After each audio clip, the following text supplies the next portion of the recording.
भद्रवाह बलेसा का mid point बाजधार, और बाजधार के बाद डायरेक्टली भद्रवाह और बलेसा के लोग और देश के मुख्तलिफ इलाके से आने वाले टूरिस्ट पहुंच जाते हैं जाई वैली।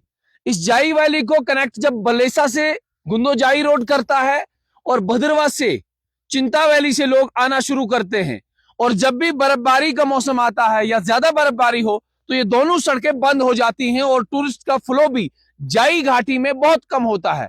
मगर इस समय मैं गुंदोजाई रोड पे मौजूद हूं और आप देख सकते हैं कि मेरे पीछे इस समय काम जो है जोरों शोरों से चल रहा है। और अगर मेरा कैमरामैन भी जरा आपको ये हरे भरे जंगल दिखाने की कोशिश करेगा तो आप वाकई ये सोचेंगे और आप आने पे यहां मजबूर हो जाएंगे कि वाकई जाई घाटी हो, बास्टाप हो या राजपुरा का इलाका हो, ये 2-3-4 इलाके ऐसे हैं जहां पे घूमना एक टूरिस्ट के लिए अनिवार्य हो जाता है, यानी मैंडेटरी हो जाता है। क्योंकि इस मौसम में अगर आप इन इलाकों में नहीं आएंगे तो जनाब आप गए कहां। आप देखें इस समय हम कैमरामैन जो है लेंस पावर से इसे जूम कर रहा है और आप देखें कि आज भी इन हरे भरे पेड़ों पे, हरे भरे कायल के दरख्तों पे, सिट्रस देवदार के दरख्त पे आज भी बर्फ जो है वो लबरेज है। आप देखें कि किस तरीके से ये इलाका जो है कितना खूबसूरत है। और इस समय काम जो है इस इलाके में जोरों शोरों से चल रहा है। कुछ लोकल्स यहाँ पे आए, जब मैंने इनसे बातचीत करना चाहा तो इन्होंने कहा कि करीबन करीबन 4 से 5 फुट के आसपास यहाँ बर्फ पड़ी थी और जो बर्फ आज की तारीख में क्लियर करने की कोशिश की जा रही है। अब ये R&B के पास रोड है और R&B इस रोड का देखरेख करता है। आप देखें कि इस समय काम जो है यहाँ पे चल रहा है।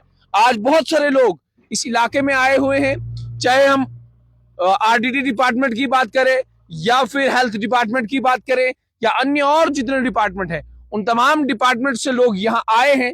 और ये देखा जा रहा है कि कहीं दिक्कतें और परेशानियां राजपुरा के इलाके के लोगों को तो नहीं है, कहीं दिक्कतें और परेशानियां चौरी के इलाके के लोगों को तो नहीं है। तो आज फिलहाल यहाँ पे सब चीजें क्लियर की जा रही हैं और ये देखा जा रहा है कि अगर गुंदोजाई रोड और चिंता वैली का रोड खुल गया तो एक बार फिर से जाई वैली में आपको टूरिस्ट का फ्लो देखने को मिलेगा। टूरिज्म पोटेंशियल जाई वैली में बहुत ज्यादा है और यहाँ पे टूरिस्ट जो है समर्स में भी आता है और विंटर्स में भी आता है। मगर विंटर्स में सिर्फ और सिर्फ प्रॉब्लम ये कि अगर ज्यादा बर्फ गिरी तो रोड का खुलना मुश्किल हो जाता है। मगर इस बार डिपार्टमेंट्स ने, यानी PMGSY डिपार्टमेंट हो या R&B डिपार्टमेंट हो, ये दोनों डिपार्टमेंट जो है इस सड़क की देखरेख कर रहे हैं और इस समय जोरों शोरों से काम चल रहा है। फिलहाल आप देखें कि किस तरीके से यहाँ से स्नो क्लियरेंस की जा रही है और मुबारक को जो सुबह शाम काम करते अपनी मेहनत से, अपनी से और बिना किसी फायदे के, यानी बहुत सारे ठेकेदार ये भी कह रहे हैं कि स्टेज कॉन्ट्रैक्ट में हमें 2-3 साल से पैसा नहीं दिया गया है और अगर ये ठेकेदार गलती से भी आज की तारीख में बर्फ ना उठाएं, स्नो को क्लियर ना करें तो जनाब हम कहां जाएंगे, आम आदमी कहां जाएगा, आम आदमी के घर में जो दिक्कतें और परेशानियां चल रही हैं वो क्या करेगा। तो फिलहाल इस समय आप देखें कि कितना खूबसूरत मंजर आप मेरे बिल्कुल राइट साइड में आप देख रहे हैं कि ये जो सरसब्ज और घने जंगल, इस डेंस फॉरेस्ट को बर्फ ने अपनी लपेट में ले लिया है और एक सफेद चादर सी इस पे बिछी है। तो कितना खूबसूरत मंजर आपको दिखाई देता होगा। फिलहाल इस समय ये जो रोड है इसको खोलने का काम किया जा रहा है।